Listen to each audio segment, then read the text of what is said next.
Muy buenas tardes, estamos en el espacio de tus derechos. El día de hoy vamos a hablar sobre un tema que en las últimas semanas ha generado una gran discusión, una gran expectativa, pero además también ha despertado el interés social y ha hecho que el Congreso del Estado tome cartas en el asunto y se expida una nueva reforma que se refiere a la legítima defensa. Nos encontramos con el magistrado Héctor Tinajero Muñoz, que es titular de la Cuarta Sala Penal del Supremo Tribunal de Justicia del Estado de Guanajuato. Magistrado Héctor, muchísimas gracias por recibirnos. Al contrario, maestro, muy buenos días, esta es su casa, bienvenidos y un saludo a todos su amable auditorio. Muchas gracias.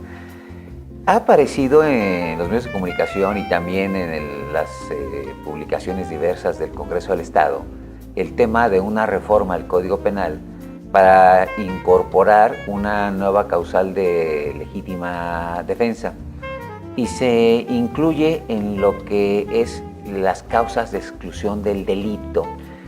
Para que la gente entienda, antes de que nos adentremos específicamente en el tema de la legítima defensa, ¿qué significa esto de exclusión del delito? ¿Por qué la legítima defensa excluye el delito?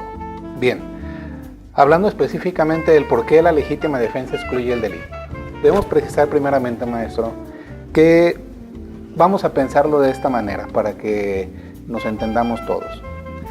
Desde el punto de vista académico, la escuela, a la que la mayoría de la gente hemos asistido afortunadamente, tenemos inasistencias, no vamos a la escuela por cualquier razón, y el profesor nos marca una falta. Y después nosotros llevamos un documento médico que explica que estuvimos en reposo por orden médica y el maestro lo que puede hacer es justificarnos la inasistencia. Es decir, no quita la inasistencia ahí está, no fuimos ese día a la escuela. Sin embargo, ese documento médico justifica, explica razonablemente el por qué no fuimos a la escuela y nos justifica la inasistencia. No tenemos una inasistencia convertida en asistencia, tenemos una falta justificada. El hecho existe. El hecho existe. Así también en el ámbito jurídico penal tenemos conductas que son consideradas por la ley como delito. La más común es el homicidio, matar a otra persona, el robo, quitarle la propiedad o los bienes que tiene otra persona, sustraerlos, el despojo. Todos los delitos que se dan o que tenemos nosotros ejecutados o que vemos a nuestro alrededor son sancionados por la ley y son perseguidos y sancionados por la autoridad. Nosotros tenemos prohibido matar, nos sancionan si matamos, nos sancionan si robamos, nos sancionan si lesionamos, pero hay ocasiones en el que nosotros tenemos que realizar acciones para defender nuestra vida, nuestros bienes, nuestro domicilio o aquellos de quienes se encuentran a nuestro cargo.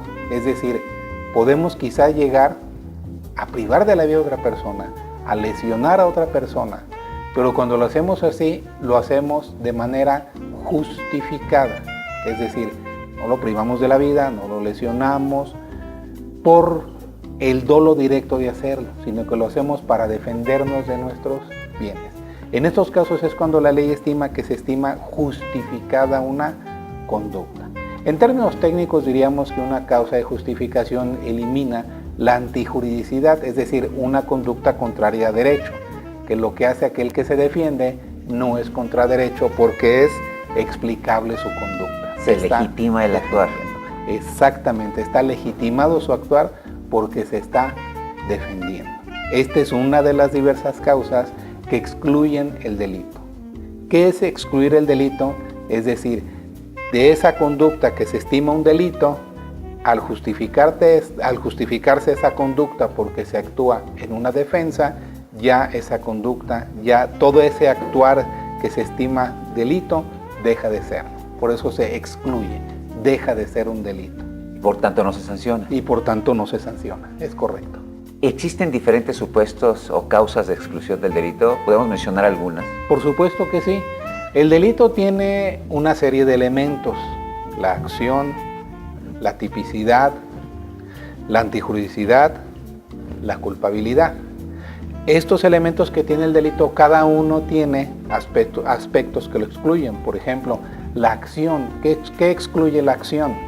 si yo estoy parado en una vitrina viendo un objeto y otra persona llega por detrás y me empuja y yo me caigo sobre la vitrina y rompo el jarrón valiosísimo que estoy viendo como a manera de ejemplo, bueno, yo rompí el jarrón, lo empujé con mis manos al caerme. Sin embargo, yo no realicé por mí mismo esa conducta. Fui sometido a una fuerza física exterior de quien me empujó. Entonces, aun y cuando yo al caer aventé el jarrón y lo rompí, causando daños y una afectación patrimonial al propietario de ese objeto valiosísimo, yo no respondo por esos daños. Quien va a responder es quien me empujó, quien ejerció una fuerza física a mi exterior que para mí resultó irresistible y por eso produje el daño. Y diríamos que no hay conducta, que es el primer elemento, por una fuerza física exterior. El tema de la tipicidad se explicaría de manera muy sencilla, hablando, por ejemplo, de una legislación novísima que se establece en Guanajuato en el Código Penal y que tipifica como un delito el maltrato animal, la mutación o el maltrato animal. Hasta hace algún tiempo, el maltrato animal severo de seres vertebrados no era considerado un delito. Así es que si una persona sometió un maltrato a un animal, causándole daños, causándole lesiones, incluso la muerte a ese ser vivo, se consideraba posiblemente, según donde lo hiciera, una falta administrativa, incluso podría ser, hablando de una mascota, no de una cabeza de ganado, ese es otro delito, podría ser simplemente una falta administrativa. Pero después de que se legisla y se sanciona penalmente el maltrato animal, a esto ahora sí se convierte en un delito. Si no había esto sancionado, al no haberlo previsto por la ley, pues no constituye esa conducta un delito. Es decir, no hay tipo, no hay delito. Cuando tenemos la estructura típica, entonces tenemos un delito. En el tema de la antijuridicidad, que es uno de los elementos del delito, cuando se elimina a través de lo que denominamos causas de justificación. Y esas causas de justificación son, a manera de ejemplo, el consentimiento. Cuando se daña el objeto de una persona, pero esa persona previamente prestó su consentimiento aun cuando se realizó un daño y ese daño implica un perjuicio patrimonial, si esta persona para ello otorgó su consentimiento, entonces no estamos en presencia de un delito. Tratándose de un derecho disponible. Es correcto, tratándose de derechos disponibles. Por ejemplo, los bienes patrimoniales, es uno de los ejemplos. Otro de los ejemplos es la legítima defensa. Actuar en defensa de bienes propios o ajenos para precisamente repeler o impedir una agresión actual o inminente, estamos hablando de una legítima defensa. También lo es el ejercicio de un derecho, siempre y cuando esto no implique la transgresión de otro derecho en donde vayamos a afectar a un tercero. También lo puede ser un estado de necesidad, donde necesariamente sacrifiquemos un bien menor para salvaguardar otro bien de mayor valía, es una causa de exclusión del delito. En cuanto a la culpabilidad, también tenemos causas que excluyen la culpabilidad, como juicio de reproche, la denominamos, como lo es primeramente la inimputabilidad. Si una persona está afectada de sus facultades mentales y esa afectación es de tal magnitud que va a perturbar gravemente su conciencia, entonces la persona que puede cometer un delito no será sometida a una sanción penal. Sin embargo, puede ser sometida a una medida de seguridad si es que esta persona puede representar un peligro para los próximos o para la sociedad. Y finalmente la exigibilidad de otra conducta. Si a una persona no le era exigible otra conducta, es decir, en el mundo no podíamos exigirle otra conducta más que esa, entonces también el delito se va a excluir. Es decir, hay diversas causas que excluyen el delito y que vienen previstas en el artículo 33 del Código Penal. Porque son situaciones que justifican determinada conducta. Es correcto, en el caso de las causas de antijuridicidad justifican esa conducta. Claro, de modo tal que ocurre el suceso, ocurre la conducta, ocurre la situación, ocurre el hecho que en principio parecería que es un delito o es un delito, pero está justificada la situación y por tanto se excluye. Así es. Y aquí justamente comentabas el tema de la legítima defensa, que es lo que constituye el tema que nos interesa. ¿Cómo podríamos describir, ya has avanzado un poco, pero cómo se describe la legítima defensa? Porque de pronto las personas comúnmente sostienen por sentido común, sí, es que me defendí, es que yo repelí una agresión, es que lo hice, esta es la expresión más usual, lo hice en defensa propia. Pero esta es una figura jurídica que así es. se considera o es denominada defensa legítima o legítima defensa. ¿Cómo podríamos describirla?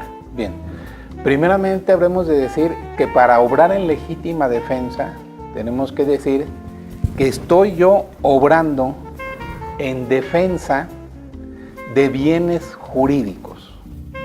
Vale, estoy obrando en defensa de bienes jurídicos. ¿Cuáles son los bienes jurídicos? Son todos aquellos bienes que protege el derecho. Por eso se llaman bienes jurídicos. Y así lo establece el artículo 33 en su fracción quinta del Código Penal. ¿Cuáles son los bienes jurídicos? Tanto materiales como inmateriales. La vida, la libertad, la salud, el patrimonio, todos los bienes que tutelan la norma y que son los que forman parte del círculo fundamental de la persona, esos son los bienes jurídicos. Y todos los bienes jurídicos están protegidos por la ley. Ahora, yo voy a obrar en defensa, yo voy a defender esos bienes jurídicos, pero voy a defender bienes jurídicos de dos clases, que me son propios o que son ajenos. Es decir, puedo realizar actos de defensa de bienes jurídicos que están dentro de mi patrimonio o mi persona o que son ajenos. Son míos, de mi esposa, de mis hijos, de mi familia directa, o los tengo bajo mi encomienda. O simplemente los voy a defender porque estoy en la situación y condición de ejercer una defensa de esos bienes. Si me permites, voy a hacer un pequeño corte y continuamos con este tema. Por supuesto que sí, maestro. Regresamos en un segundo con ustedes.